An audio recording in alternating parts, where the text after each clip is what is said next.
532. It's 532 hertz right there. Shot to the heart. Shot to the heart, straight from the heart space. Straight from us to, we're calling in a new angel, David Lynch. He was one of our living angels. Now he's on the other side. So I like to shout out these guys right away and try to draw them our way. Stick with us. Yeah, stick with us. I'm still down here in the 3D plane having to do films and stuff, and I know that's what he specialized in. So it's like, throw a little something our way. Well, there's enough angel to go around when you Definitely cross over to the other side. Definitely. Yeah, R.I.P. David Lynch. Huge, towering figure in my life. Kind of crazy, and I don't really fully kind of realize that till he's gone. How much this guy influenced me for so long. What do you think of? Like, what are the are there like key moments, or is there the key film, or is it just like his total approach? His legacy of chillness. That really appeals to me. Because the work speaks for itself. The work is incredible, and it's very influential, but not influential in the way that you would think necessarily. There's no way to copy David Lynch. There's no way for in the medium of cinema I practice to bite off of him. But he has influenced me to meditate and become part of the unified field and see connections where they weren't, and feel into things deeper, and to tap into the vast, endless ocean of consciousness that's inside of us. And from that place comes solutions to all problems. And no wonder you're chill when you have the practices that bring you to and remind you of that place inside you. Beyond us learning to meditate at the David Lynch Foundation, which was such a huge influential moment in my life. Do you remember? Go for it. I mean, there's like a 4-day course you go. It's like 4 hours a day or something. I don't know. Do you remember? This is so long ago now. Yeah, it was a long time ago. It would have been 2013 or 14. Basically, we took mushrooms for the first time. And we both had expanded consciousness, and we were like, what is this? Literally, what is this? What is this feeling of expanded consciousness? Like, how do we get back to it? The mushrooms were very uncomfortable for me, so I didn't like the idea that I had to take mushrooms to get there. So one morning you were like, I just signed us up to learn meditation. No, well, one morning you were like, I would learn to meditate. Yeah. And being in a relationship with you, Wiley artist, I'm like, all right, we're signed up. I took that. You say a lot of things, and I try. Yeah. My job is to make those things happen, but I don't take everything you say to heart. Yeah. But that was one of those ones that I was like, well, not everything comes 500 and what is this? 532 hertz. Not everything comes 532 hertz, but me saying I want to meditate felt 532. Yeah, I have to distinguish what's from your heart space and what's from the headpiece. Headpiece, fear piece, dick piece, whatever. Yeah, definitely. That crucial head. Anyway, I was like, yes, we're definitely doing that. But thinking this will help my boy. He needs some help. I always need help. And the truth is, I needed the help. It was such a big experience for me that I remember being in the class, I'll call it a class, and just to the point where people are looking at me it was I think the first day you learn the basics, the second day you get your mantra on the first day. Oh, you do? Okay. So we got our mantra on the first day. Second day, I can't control the tears. I just was like a floodgate of emotion. Yeah. Because and even that weekend, I remember we took a flight somewhere right after we did that, and I'm bawling in the airport, but fighting, and everything's just coming to the surface. And there was there's the death you have when you do psychedelics where you lose who you think you are, but there's also a death that happens when you don't identify with your thoughts anymore. And that's what I was confronted with. It was this extreme, I don't like intellectually now I can look back on it and see what was happening. But at the time, I was just like flooded with emotion because I had like almost like unlocked into a groove that I don't want to say it was uncomfortable, but it was almost like, where have I been? Mm. You know, and then there's like the mourning of all the time you lost where you were like in the fray. Mm-hmm. You were 3 years old for the record. Yeah, and it's very confusing. Yeah. I think that the reckoning that you were experiencing on that second day of a 4-day course was like, was kind of what the mushrooms did to me. I feel like you got it more in the meditation space. And what I remember is you were in there crying, and there was probably like 8 or 10 people in the same course for the 4 days, and you were in there crying, and you were the only one like that. You were the only one not like just sitting there like a good student, because they're sitting there with a whiteboard and explaining, the depths of consciousness. The depths of consciousness, and you're just in the back like. And I remember you were confused as to how to even put your finger on why you were crying, because the teacher would ask you, and I think you were saying like, I don't think it works, like I can't get it to work, and it's like, well, you've meditated one time. Yeah, maybe it was like the grief was almost like, can I not meditate? I don't know. It was just the whole thing felt very confronting. Mm-hmm. And I do remember one thing that I do remember from the whiteboard was him taking like a black eraser marker and like doing a line that looks like this, like, but it has ups and downs, but it generally the line's going up. Mm-hmm. And he's like, your life will still have these ups and downs, but the highs will be higher and the lows won't be as low. Mm-hmm. And I kind of feel like, however many years into this that we are, I'm like, it's true. Like, my life has definitely just gotten better. Yeah. I still have lows. I still have highs. But it feels like the lows, sometimes the lows feel as low. Sometimes the lows feel as low as you can go. But generally, the course of my life has improved. And by improve, I'm judging my life purely on like good moments, happy present moments. Mm-hmm. Like that's become my baseline of like, hey, am I doing okay? Am I happy? Am I present? Yeah. It feels like my level of awareness has gone up. And as an artist, and especially one like ourselves that go out there and we have to notice things. We have to notice people and notice vibes and notice like cultural currencies and try to make things about it. Increasing your level of awareness is like of the utmost importance. Like this could have been a business expense for us. That's how important it is. I mean, people... And we don't proselytize about this. I don't even think David Lynch is definitely the way you have to learn meditation. No, but I think for us, TM was a way in because probably weirdly because you have to pay a bunch of money for it. I'm like, wait, how much are we paying? It was like $900, and that was like half price, which is fucking crazy. But we did it. But something about that was like, I'm making a commitment. You're doing a hypnotic spell on yourself, in the deepest way. I mean, like, what controls us more than money? Nothing. So when you're like, oh, I'm putting money towards this spell, that's because you're putting the time that you took to make that money into this. Yeah. So you're already X amount of hours of work invested in something. So by the time someone whispers this little mantra in your ear, and you say it aloud a couple times, and then they say, now say it to yourself, and never say that word out loud again. It's very charged up. What's your word? No, I'm just kidding. We've never even told each other's mantras. But I think any form of meditation, when practiced as rigorously as we've practiced TM, would yield the same results.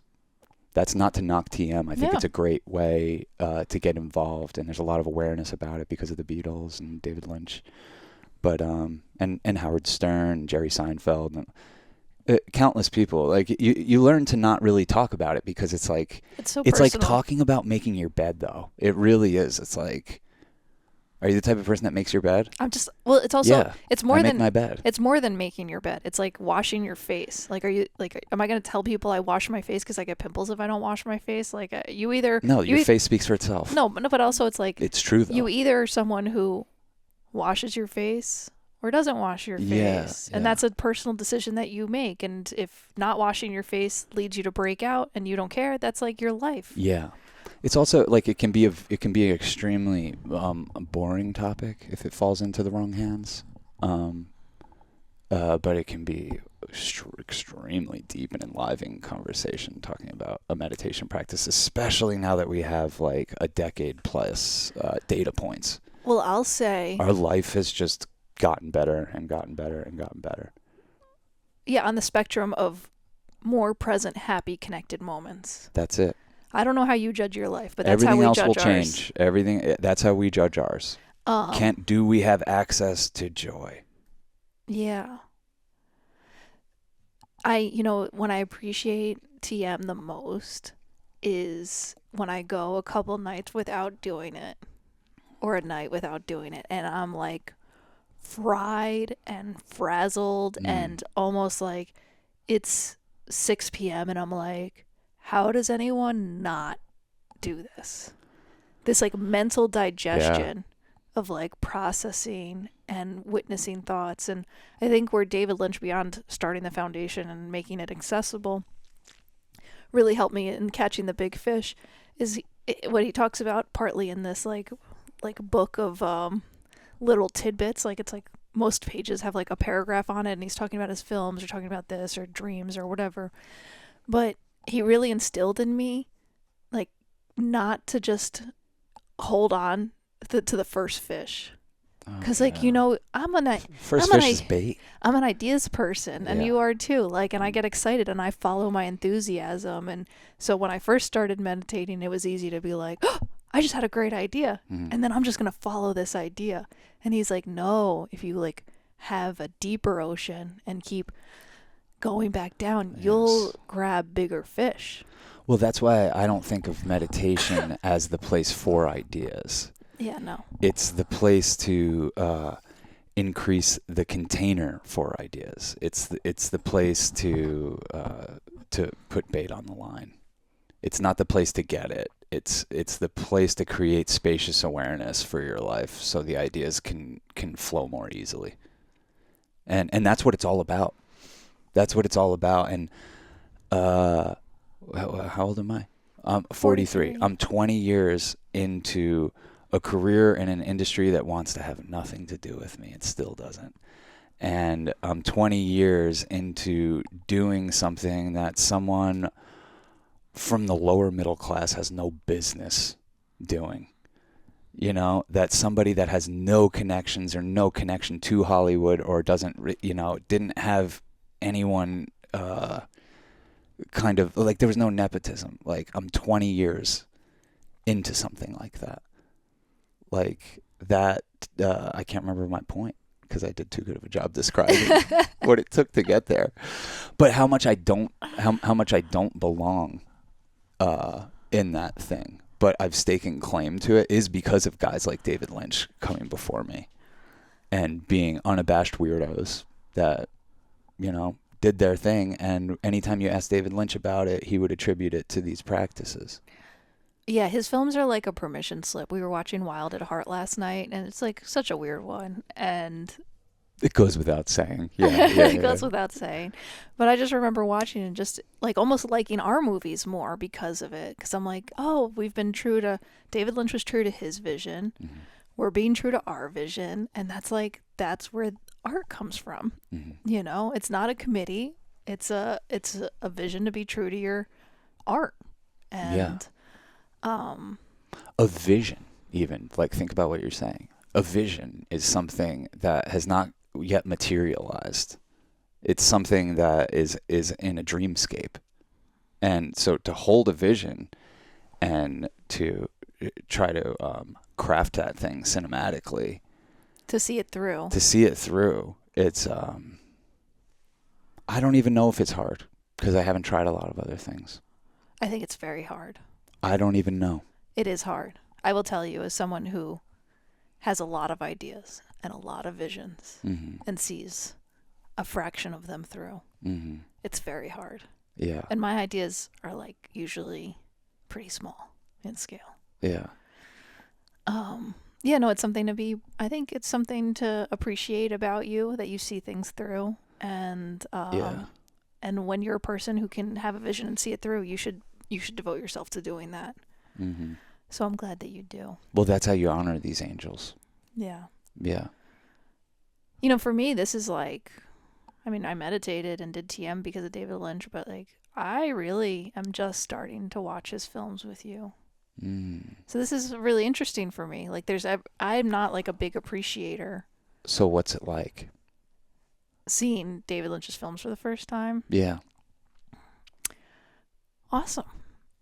You know, especially with some edibles, you know, I'm just, God. because I can't help but take his feelings about consciousness into watching the film. Like, watching Mulholland Drive on a solid edible, I'm like, the first half of the movie, spoilers? Okay, whatever. Spoilers. The first half of the movie, this woman has a brain injury, so she doesn't remember anything. And so I'm just spending the first half of the movie being like, the thread of our life is not guaranteed. We are popping in and out of consciousness. It is a blessing and maybe a curse, I don't know, but to even have the illusion that we have a thread of existence and that we have a history and that we have a future and we have a past. Mm-hmm. But like, that is a little cloudy on whether or not those things are real. Mm-hmm. We have all these things that show us that we have a history and a past, whether it's a scar or a tattoo or a memory. Some girlfriend. Or a girlfriend. Yeah. How did I get here? This is not my beautiful wife. And so I just had this feeling of watching that film being like, God, consciousness, like you could just forget who you are and just like be in a new experience. And then the second half of the movie, things flip around and people are different people, and you realize, oh, maybe we were in a dream, or maybe they're dead, or maybe something else is going on. And then there's in a different experience, and you're like, oh, like consciousness is such a gift to experience and feel, and it's also not guaranteed. Mm-hmm. And we think because we've woken up so many mornings before as the same person that that's going to keep happening. But that's really not promised. Not at all. And it's kind of trippy when you think about it like that. And that's how I was thinking about it, because I've had experiences on psychedelics where I'm other people and I'm living other lives and I'm having other experiences and realizing that I was this person or I am this person, or on some realm I am another you or whatever. And it's terrifying. It just gives it can be haunting. Yeah. And to have those vibes in a film, especially when you like your life. But like, do you know what I mean? Like if like that a film has you swimming around in those vibes, not from telling you, but from just like being what cinema at its best can be, like a sensory experience. Like, what's happening to me right now? Mm-hmm. Am I being lulled into questioning my story following ability? Am I being lulled into a thing where I'm questioning if that's the same actress? And is me being dumbfounded at this film taking me further into my sense-making apparatus? Like, for a film to be taking you down into those places, whether you know it or not. And I love that you're saying that our sense-making apparatus, because that's what we are. We're sense makers. We make sense of things. And why did this film bother people? Mulholland Drive. Probably because it was hard to make sense of. Yeah. So it offends something that in us that that is very necessary and ever present. Yeah. I just like as a fucking twisted Irish prick, just love fuckery so much. So when someone is doing it and they know what they're doing and they've crafted something so perfectly that it's taking you in and out of these feelings, and like you said, there's a moment where the film turns and you're like, my heart just dropped out. but you couldn't even tell me why. You couldn't even really tell me what was going on necessarily in the film at that point because it was hard to follow. But you're like, why did my heart just drop out? And I wanted to tell you because like I knew it was going on, but I was like almost envious of the experience you were having. That was the experience I had the first time I saw Mulholland Drive. And I said, like, why did I have a poster of this movie? There's no way I could have understood it at 20 years old. Well, that's why he put the lesbian action in there. Well, yeah, I understood that, but I didn't even understand that. Now I do. No, you definitely, yeah, it's definitely a different. How do you understand the lesbian stuff differently now? Well, I don't jerk off or watch porn. It's a utilitarian. It's a different. So you use. see, like, no, it takes you back to a time where something like that popping up in a film would just like you would just be brimming over with energy because it's like, you know, what you'd have to do to see a naked woman in real life, you know, would be you wouldn't be afforded as many opportunities as you are with fucking porn streaming at your fucking face all the goddamn time. Well, I think there was also like. It was from a more innocent time in my life where I needed that DVD. I feel like if when you we know what I mean. I feel like when we first watched it, or when you were first talking about that scene, you were just like, God, women on women has like such a different energy to it. It's like Well, like yeah, I just didn't understand that at the an time. enjoyment on a different level rather than a game of like exchanging of this life creating seed. Yeah. Well, I mean, I just think to like make a crude generalization about it, like women are sexually receiving and men are giving. So I think we're in a natural we're just in the natural stance of like Push and pull. yes, yeah, and women have to push a little bit. I think like they have to have a natural shield up. And you know, you could see it's like, okay, yeah, some guy wormed his way in there or whatever. But when you see two women meeting on that level, two beautiful women meeting on a level and like kind of making the soul agreement that like we're very attracted to each other, I don't know, it just takes on like a whole another depth than the male-female dynamic. Yeah. I think that's fair. At least depicted on film, you know. Yeah, I think that's fair. Just like you're having the feeling that they're having, which is dream sex. Which is like, am I in love? What is this? Like your heart's churning. Like it's an indulgence. Yeah, like I'm in love with you. There's like a certain indulgence to the whole thing. Like, yeah, they're like, we're just up and awake, and we're gonna indulge in each other. Yeah, that's pretty cool. Yeah, incredible film made by an incredible man who's no longer with us, but has taught us so much. I've just been reading this book, kind of like Be Here Now for filmmakers. You know, like when we first got this book, like obviously I read the whole thing through straight, but it's not that kind of book. You don't really need to do that at all. So you can kind of open to a random page. You want me to? Mm-hmm. Do you want to just say a number? 69. That's Cass. All right, I'm going to read a little something. Page number 69. This chapter is titled Casting. It doesn't matter how wonderful an actor is. When you're casting, you have to pick the person who marries to that part, who can do that part. I don't ever give actors cold readings. I feel that's a torment for them, and I don't learn anything. Plus, then I would want to start rehearsing with them.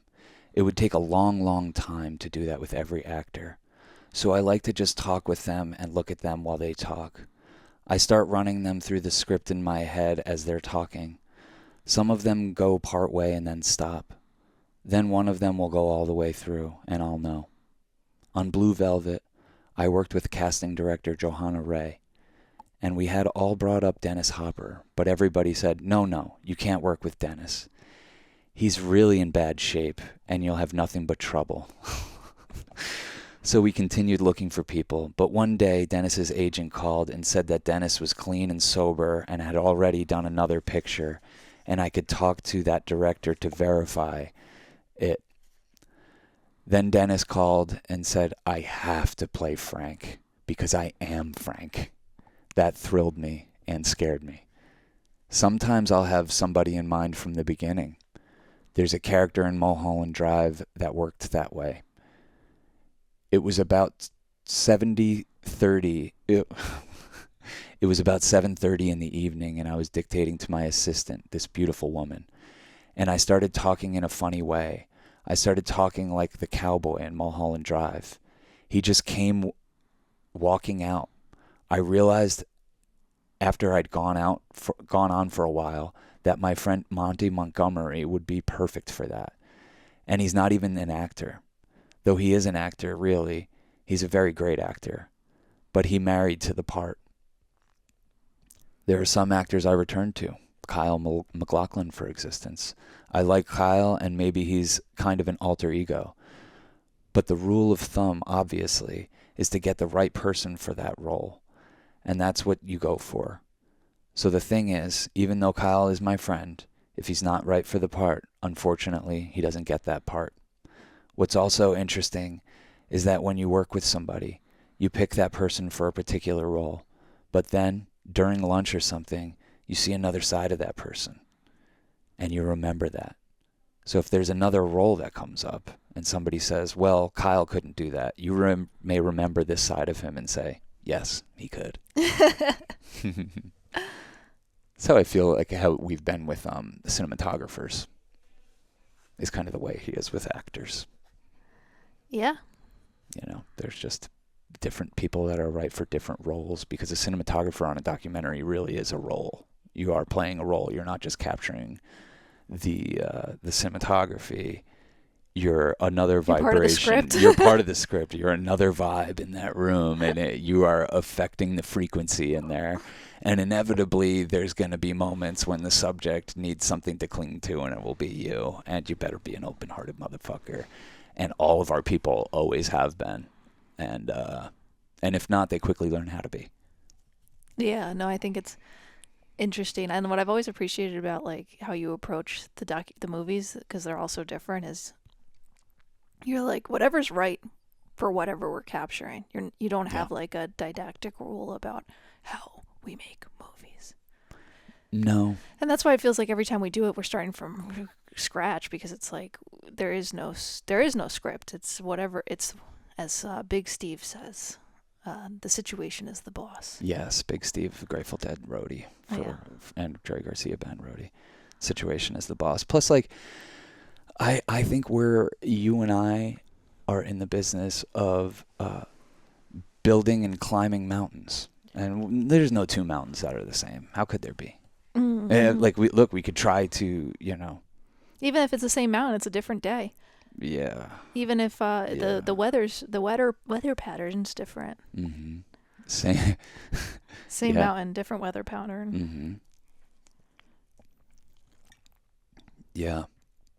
So I like to take them on as angels. Well, he's a good one if he'll hang with us. Yeah. He was a fucker about TM too. He died apparently doing TM. He died. He had a specific place he always did his meditation, and that's where he was found. But I thought he was in his house, because I thought he had to evacuate his house. I don't know. This is what I heard as a report from supposedly his son. But well, that'd be a good way to go. Yeah, and I'm sure if it wasn't the way he went, that's probably a better story, and he's a storyteller, so. What was I just saying? How David Lynch died. Why is your phone ever anywhere near our podcast? I'm sorry, your mom texted. Okay.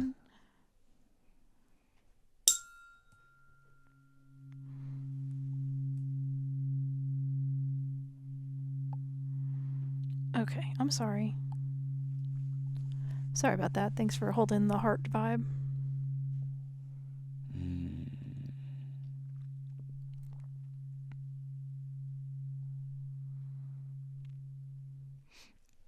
Angels come in all shapes and sizes.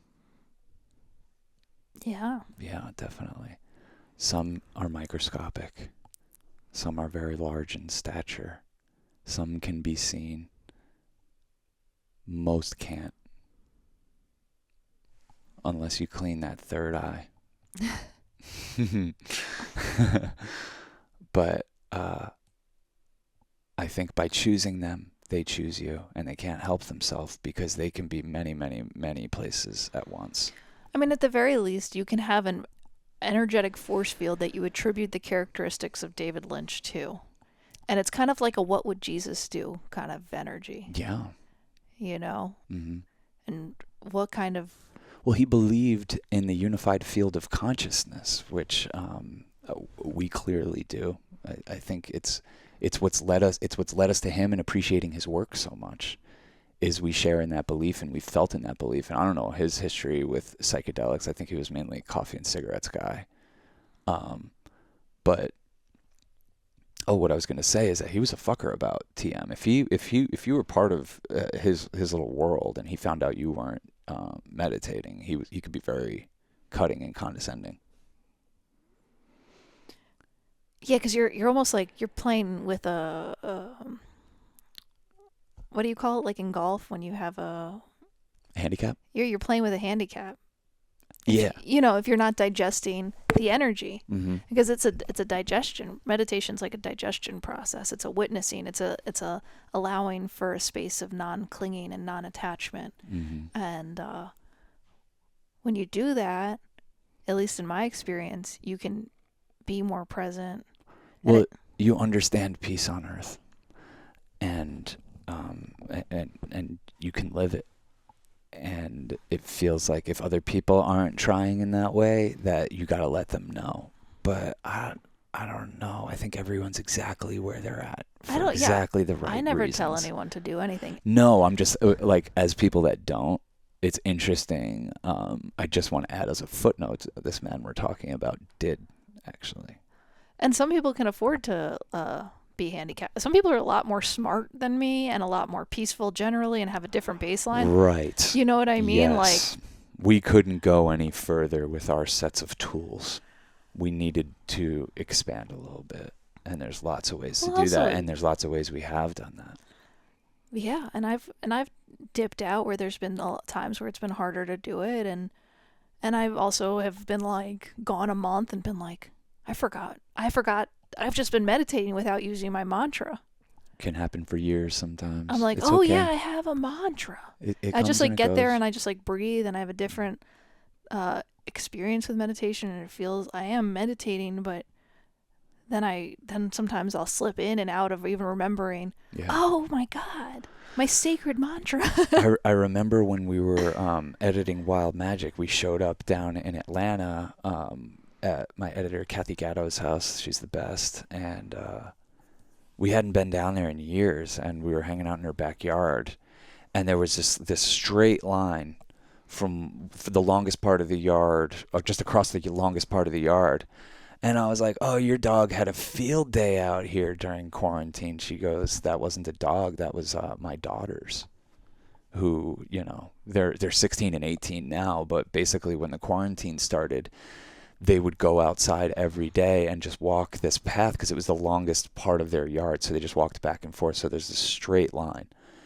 And over time, like the whole yard is a jungle. It's all overgrown, grass, this and that, but there's just this dirt path that they never did anything to besides just keep walking it. And I was like, your daughters are meditators. I didn't even realize, but they were doing walking meditation every day. They probably didn't even realize. But that well-worn path could represent a neural pathway that's worn out, that's bringing you back to baseline chill, that's bringing you into the vast ocean of solutions, and when you're part of a vast ocean of solutions, anxiety, it doesn't bubble up as much. It doesn't take over and hijack as much. Well, because the point is to get to like a deeper. Seems like the point is to get to a deeper stillness. Well, the way I see it is like water, and when you look at the ocean, it's crazy that the top of it can be crazy. It's like white capping and there's waves and there's tides and all this, but like, you get deeper down and you're less affected by that stuff. And I think that's all that meditation is doing is creating that well-worn pathway, the thing that's all my mantra is a thing that just takes me just deeper into myself, into the self, and to the unified field of consciousness, where it all kind of makes sense. And like he would practice that in his films, and like it's one thing for us to do. It's a ballsy thing to go out and say we're making a road trip film. The characters will present themselves. that's a ballsy thing. He made features like that. You know, he didn't know what Inland Empire was. But he figured that if all of his ideas are coming from this unified field of consciousness, they must be connected in some way. And I think that that's what tapping into the ocean of solutions has done for me. It's made me a badass in the edit, because that's all the edit is for a documentary. It's like I have a million puzzle pieces that other people might say, these don't go together. These aren't pieces to the same puzzle at all. And I don't know. I think I attribute our meditation practice for kind of taking me deeper into the still waters, and being able to kind of see through a vision, stick to it. And I hate that I sometimes can come off like a fucker, but he had to too, and anyone that has had to, be an artist knows, like, sometimes you have to really hold ground in uncomfortable space, because people might not understand your shit right away. And I'm sure he had to do that. We've had to do that. But there's a deeper knowing, I think, because I've done 13 years of that pathway. And to me, it's the most well-worn pathway I have. I can't think of anything else I've done that consistently for that long. And, it's contagious, because it's not like, look, when we're on set, that's the most important time. I can't skip meditations like that, so when everyone else goes to take lunch, I'm like, I need to go I'll go sit in the car, or I'll go somewhere else, and I need to get my 20 minutes. By the end of any given shoot, the crew's joining me, or somebody has, or somebody's very curious. And yeah, along with many other things we've learned to practice. Well, deep rest is accessible. You can hit a moment with 5 minutes. You can hit a deep rest and a deep spaciousness, and reclaim your kingdom of peace and control. Tranquility. Tranquility. Serenity. Yeah, and it is accessible to us. And through quiet concentration, I guess. Concentration might not be the right word, but it's focusing on a mantra until there's nothing to focus on. And it's not about clearing out the thoughts. It's about changing your relationship with them.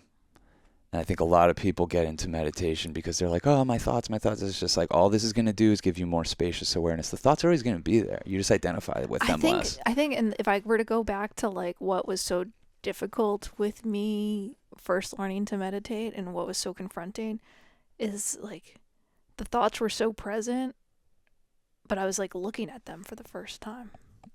Like having an awareness of the bucking bronco, of an inner monologue that I have from like a removed perspective. Yeah. And being like, oh, this is how I'm living. Damn, I've been living in this fucking shit mess. All right. It's time to start tidying it up. Yeah. And the meditation's not the place to tidy it up. It's the place to gain the spaciousness to be able to. Like, it's like a charging center. It's I don't think you go into I don't go into meditation each day with, here's my intention, or or I'm going to put this thought in this place. It's like, oh, there's that thought. It's not about deities. It's not about anything. It's very personal. It's very much like sleep. It's like eating. It's like a sex life. It's something that you need to tend to. And I mean, I'd very rarely, if ever, miss an entire day of meditation. But like you said, if I miss that second one for some reason, and I'm tossing around, and I'm like, what the fuck is going on? I sleep better when I meditate. 1,000%. I mean, what you get is like, well, should we just say how we do it? Sure. If we haven't said this in a while, wake up, use the bathroom, splash a little water on your face and your mouth, whatever, I don't care. Meditate for 20 minutes. Get up, exercise, eat. Like maybe 7-8 hours later, maybe before you want to eat dinner. Usually around 4 o'clock for us. Usually around 4 o'clock for us, between 4 and 5. You go in for another meditation. That second fucking meditation is a game changer. The first one is like clearing out the cobwebs from your dream life and getting you ready for the day and just clean slate for the day. That second one is like offering you access to another part of the day that I think most people Medicate. Yeah. Yeah, Yeah. because you're fried from They the day. zombie through it or caffeinate through it or do whatever through it. But like, It's like a new lease. it's a whole new lease on life after you do that second meditation. And so much good shit. Like that's, that's our life is like, we're night owls. A lot happens in A those. lot happens. A lot can still I've also happen. gotten a lot better at like using that time. I remember someone on the Discord a while ago was like, "What do you guys do like with your evenings?" And like at the time, it was just like we were watching Mets games. It was like literally Mets It's very games easy or to, kill Tony to get yeah. into a rotation. But I feel like lately, like this winter, we've been a little more creative. Like it's Yeah. been awesome. We'll throw on a record. Yeah. We'll listen to a record. It's meditate, dinner, listen to records, get ready, and talk about the film that we're going to watch. Yeah, or I knit and you put together an episode and we listen to music, more music, and Mm-hmm. a lot of little movement. You're better at moving in the evening. I have a harder time keeping it moving. Well, I feel like this life is demanding us to be going at a pace that I think is really uncomfortable for most people. And they don't necessarily want to admit defeat in that way, but it is very uncomfortable for most people, the pace that life goes at. It's not as fun as a little bit of a slower pace. Yeah.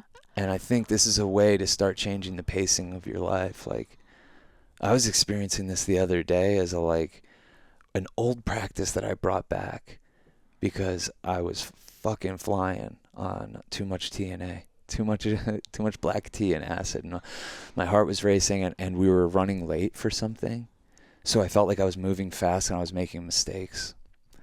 And you know what I did? And it's an old practice that I need to bring back more. I just started deliberately doing everything half speed. 'Cause slow is smooth, smooth is fast. Yes. But that didn't even go through my head. I was just like, I got to reclaim my nervous system. But it really, really, really works. When you think like when things are feeling intense and you want to move fast, move slower. Yeah. Mm-hmm.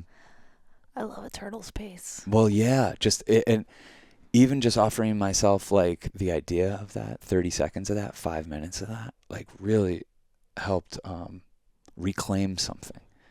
And that's what I feel like we're always doing is like we've talked about it before, like mojo reclamation. We all have it, like an inner mojo that's down there, but it gets buried under the schedule and the pace and the obligations and all this shit. So, I think the thing that we're always trying to spotlight in the Church of Chill are practices and ways to kind of reclaim that mojo, rediscover it about yourself. I like that. Yeah, definitely. So much of my mojo is expressed in all the happenings of Church of Chill. Like, but like think about that and think about like the life I came from, and that like I would be a person to be like, there is a Church of Chill, and like that's my space to want to decorate and invite community to decorate. And like let's blow it up, let's make it awesome, let's carry forth the message like that we could all use a lot more chill. Make chill sacred again. Make chill sacred again. Yes. Yeah. That's our red hat. Yeah. That's our blue hat. Whatever. What a green hat. Yeah. Make chill sacred again. Yeah. I mean, because it is. And there's so many reminders. There's so many reminders of that. But the best reminders are your own nervous system and your own thoughts that can really start getting going at a convincing level. I also want to say, and I've said this before, but I don't think you need to. I think you don't need to spend any money to start meditating. And I think if you need a I mantra, started to say it before, but we should say this again. and if you need a mantra, use Ram. Like use Ram. I mean, you find a Find a sound you like. find a sound you like. Attribute it to a deity Or that maybe no one else knows besides you. do it as a witness. Witness your breath coming in and coming out. Do it as a sensation. Witness a sensation. Say to yourself in your mind, breathing in, breathing out, I am peace. You know, there's so many infinite ways to meditate, but on a fundamental level, you're having a point of awareness and focus, and then all the chaos moves around that, and you just bring it back to your point of awareness. So if that point of awareness is on a mantra, that helps people. If it's on a sensation, that can help people. If it's on a saying or whatever, you know. And what happens in this process is you'll lose your mantra, or you'll forget to notice the tip of your nose or the rising in your chest, and you'll have a hero's journey in 20 minutes. You'll say, oh, and then you just bring it back. And it's just like that. You just come back to your point of awareness. You don't judge that you lost your awareness. You don't judge that you went on a thought thing. You say, here's my chance to bring it back. And every time you bring it back as a stronger meditator. Yeah, because it is neuroplasticity. We can work with our brains, and what you're doing by doing that is you are creating that pathway you're talking about, that neural pathway where you are telling yourself nothing is more important than the unified field of consciousness that we all reside within, and finding the depth of peace in that. And this thought that feels really important is not important because you've designated and set aside time, 20 minutes or 5 minutes, to allow yourself to dive those depths, because you know that you don't want to make your thoughts the boss. Start with 5. If 20 seems crazy, 20 minutes is it's a pretty long meditation. You get going for a while. Sometimes 20 minutes seems short.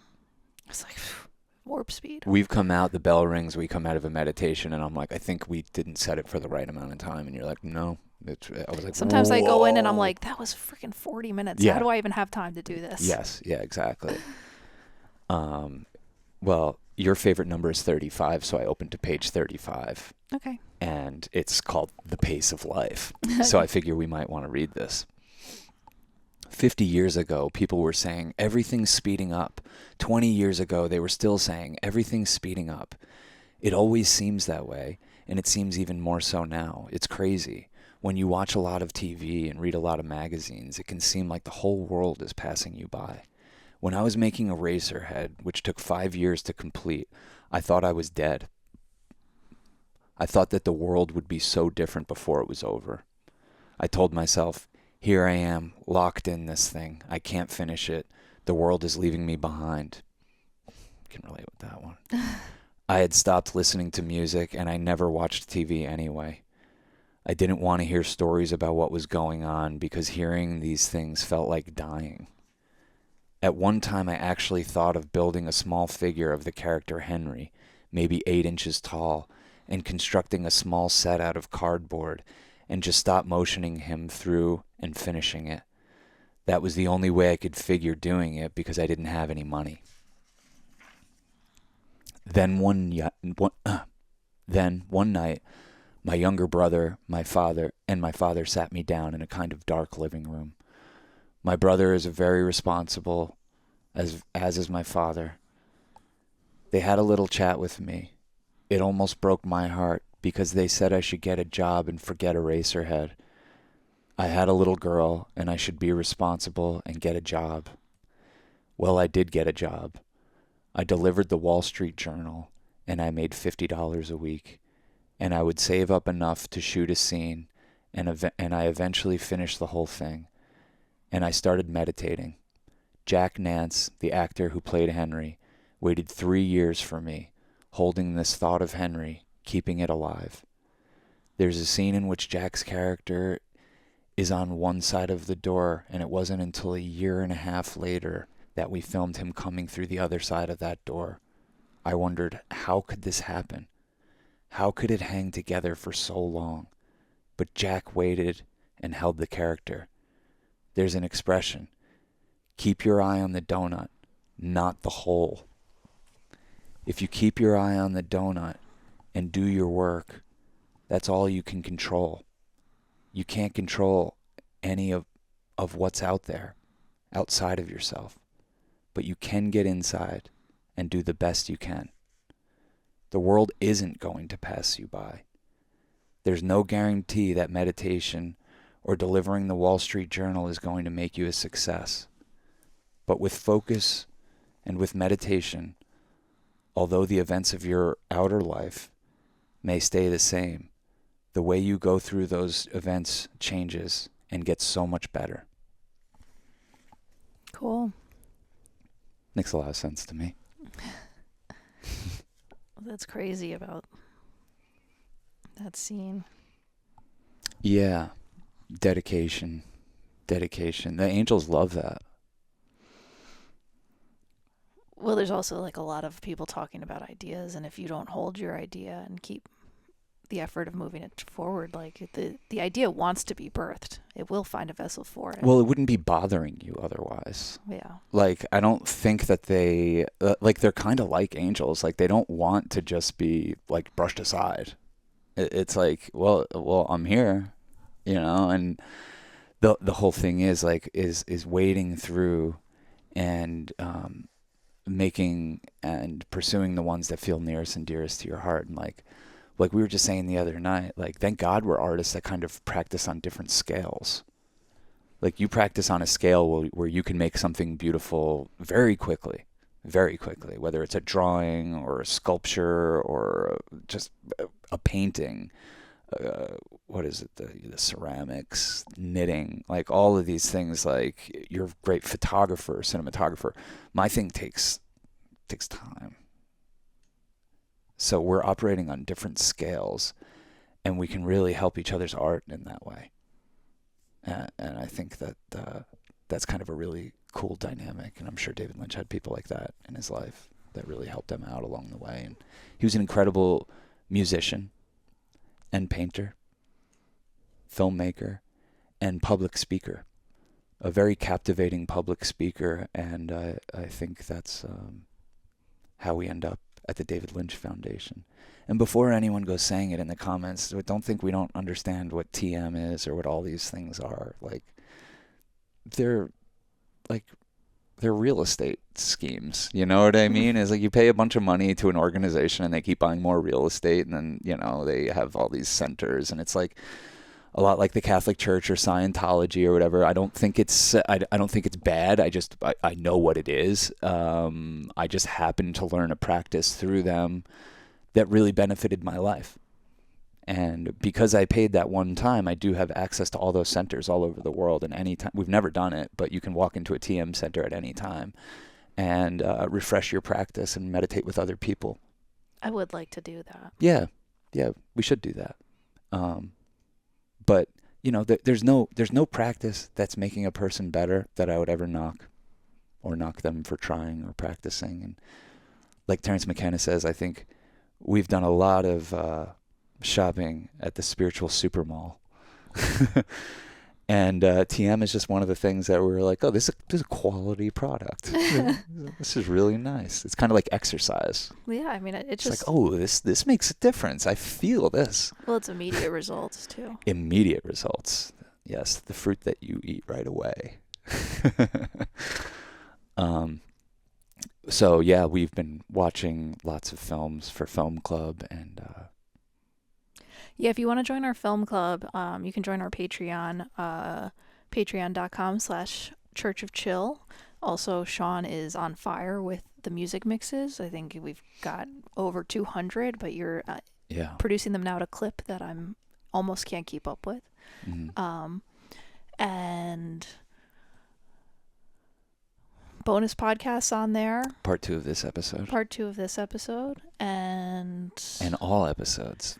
And our buddy Griff is helping us create a Plex server where we'll be able to share our movies and more movies with the community who wants to join in on that. Yes. Yeah, we'll talk more about that soon. But if you know what Plex is, get down with us now. Get in on it. Patreon.com/churchofchill. It's the best. I also wanted to shout out a little angel. Um, my dad's been going through a lot of health struggles, and he's always struggled with mental health, but he's really trying. Like, he really tries not to do drugs, and he really tries not to smoke. But you could tell because those receptors have been blown out his whole life. It's like it's a big pathway to, like, what brought him joy. So he struggles sometimes, and he came out the other morning, and usually it's up to us to, like, come on, try to lift him up. And he came out the other morning, and he was on the phone. I said, what is this? Like, who's my dad talking to at 9 a.m., while we're making him breakfast? And he's talking to this guy for 15 minutes, and he gets off the phone. I said, who was that? He goes, I barely remember the guy. This guy Sal, I guess, has my number. I said, yeah, why is he calling you? This guy just called and said that 16 years ago today, I saved his life. And I said, Cass, through it all, that's what I want you to remember about my dad. And I was really glad that you could see that. And I'm really glad that he got that. That's an angel. My dad was an angel for that, man. This is somebody, and this is who my dad is. He'd see somebody on the streets, and he'd say, man, we could get you your dignity back, man. We could get you cleaned up. And it requires really nothing other than just kind of coming with me right now. And he would do that for these men. And, like, you can't keep track of them all. But that's what he would do. And he would take people to rehabs. He would take them up to St. Christopher's Inn, the place where he got sober. And he would take people to detox. He would take them here. And he would help men along their way. And every now and then, the good karma of that comes back just when he needs it most, where he's scared and he's older now and he doesn't really have somebody like that in his life. We can help him, but for somebody to call him up out of nowhere, right in the morning, starting his day, saying, today's the day that Jack Dunn saved my life 16 years ago. He's trying to, like, downplay it, but he's like, yeah, it's no big deal. He probably thinks, probably just remembered me. I'm like, he probably had a bunch of phone calls to make. I'm like, no, Jack, you've been a huge part of his story. Yeah. Like, he remembers the day he got sober every day, and he remembers how he got sober. Yeah. And you were his angel. And your dad's such an angel, and he has been to so many people. Yeah. And I'm glad that he gets those reflections. Well, these are sacred things in life. Is keeping your compassion online, keeping your humanity from getting swept up in the fast pace of everything. Keeping your empathy, still being able to see the guy on the side of the road who looks like you should ignore him or maybe be scared of him, and see that as a human being. Whether or not you do anything about it, that's up to you. And it's not incumbent on anybody, but my dad, because he has been helped out by so many people, feels it is incumbent on him to not walk past. And it's passed on to me, because I can't look at them because I see my dad in those people. I see someone's dad, someone's brother, someone's son. Yeah. So I think it's why this conversation around spacious awareness is very important. That's what I'd rather call it than meditation, because meditation feels like I'm trying to lure you into something, and it has nothing to do with that. It has nothing to do with money, or it has nothing to do with us benefiting. But it does, because by you meditating and taking on practices that increase your spatial awareness, your spacious awareness, not spatial awareness, your spacious awareness. Yeah. It makes the world more peaceful, and it makes the world more interconnected and harmonious, and we have the ability to kind of recognize each other and help each other heal, and lift somebody up from the dregs. And people have done it for me. People have done it for me. Well, to go back to the donut. Mm. When you focus on the donut, Or like I feel like a lot of times we focus on the hole and we got to fill the hole. We got to buy something, we got to do something, we got to and Consumerism would love you focusing on some void that could never be filled. yeah. But when you dive down deep, there is no hole. It's all there. It's all the donut. It's all a hole with a W. Yeah. Mm-hmm. Everything and nothing. Yeah. So, shout out to all the angels out there, and yeah, join us. We'll keep talking. We're just gonna go do it over on Patreon. Hold your horses. I think that's not a chill thing to be ending like something like this with like this like I want to rip these off. Like they should understand we're about to go do more of this. You just have to pee. I do have to pee. I know. Yeah, I do have to pee. I know. Cool. Well, we'll see you on the other side. Peace, love, and magic. And rest in peace, David Lynch. Amen. Aho. Aight. Whoop, Whoop whoop. whoop. Ay, ay, ay.